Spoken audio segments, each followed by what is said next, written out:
बालहट्ट कठीण आहे. दरबार भरला होता. सर्व अमीर उपवार आले होते. थोड्याच वेळात वजीर आला. खुद्द बादशहाची स्वारीही आली. पण बिरबल मात्र आला नव्हता. सर्वजण बिरबलाची वाट पाहत होते. इतक्यात बिरबल आला व सलाम करून जागेवर जाऊन बसला. बादशाह रागावून म्हणाला, बिरबल, इतका उशीर का केलास? शिस्त मोडणारा कडक शिक्षेस पात्र असतो. गयावया करून अदबीने हात जोडून बिरबल म्हणाला, खाबीत, मी तरी काय करू? मला पोरं येऊच देईनात. त्याची समजूत घालता उशीर झाला. मुलाची समजूत घालायला इतका वेळ?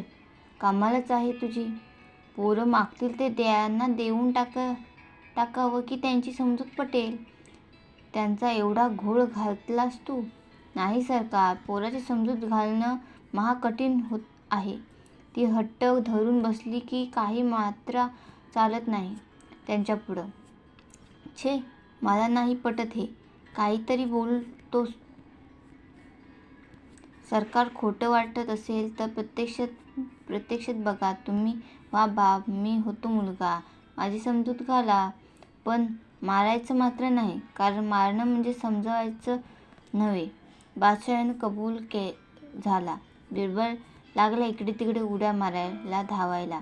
धावता धावता त्याने एक सुंदर फुलदाणी फोडली. एका लाकडाची नक्षीदार बाहुली खाली मोडून टाकली. बादशाह म्हणाला, बाळा एका जागी बसावे. तसे बिरबलाने मोठा भोंकाड पसरले. याला खाऊ आणून द्या. बादशहाने हुकूम सुटला. शिपायाने पेढे भरलेले चांदीचे ताटली बिरबलासमोर आणून ठेवले. दोन्ही हातात मावतील एवढे उचलूनही त्याचे चालूच होते. काय हवंय तुला मग? आम्हाला ऊस हवा. जा. लगेच घोड्यावरून एक शिपाई शेतात गेला व ऊसाचा भारा घेऊन आला. त्यातला एक ऊस बिरबलाच्या हातात देत बादशाह म्हणाला, हा घे ऊस. आता गप्प बैस. बिरबल हुंदके देत करतच होता. आता काय बिघडलं तुझं? आम्हाला मोठा ऊस नको, तुकडे हवेत. शिपाई, जा सुरी आण आणि याला कर्वे करून दे. चांगली गंडेरी कर. शिपाई, नको, तुम्हीच करा. शेवटी बादशहाने सुरी हातात घेतली व ऊसाचे तुकडे करायला सुरुवात केली. सवय नसल्याने सुरी लागून थोडेसे रक्तही आले. बादशाह मनात चिडला, पण वरवर हसू त्याने ही गंडेरी बिरबलासमोर ठेवली व म्हटले, घे, आता मात्र रडू नकोस. पण ते तुकडे पाहताच बिरबलाचे जास्त मोठा रडायला सुरुवात केली. बादशाह ओरडला, काय रे, आता काय हवंय? गप्प राहा की. मला तुकडे नको, संबंध ऊस करून द्या. शिपाई, या भाऱ्यातला संबंध ऊस दे बाबा. तो नाही, हाच पाहिजे. याच तुकड्याचा ऊस करून पाहिजे, याच तुकड्याचा.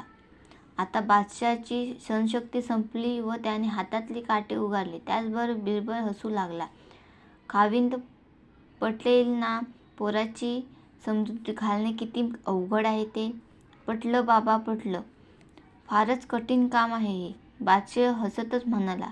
लगेच दरबारातून हास्याची मोठी लाट उसळली. इतका वेळ दाबून ठेवलेले हसू आवरणे सर्वांना अशक्य झाले. अशाच गोष्टी पाहण्यासाठी चॅनलला सबस्क्राईब करा.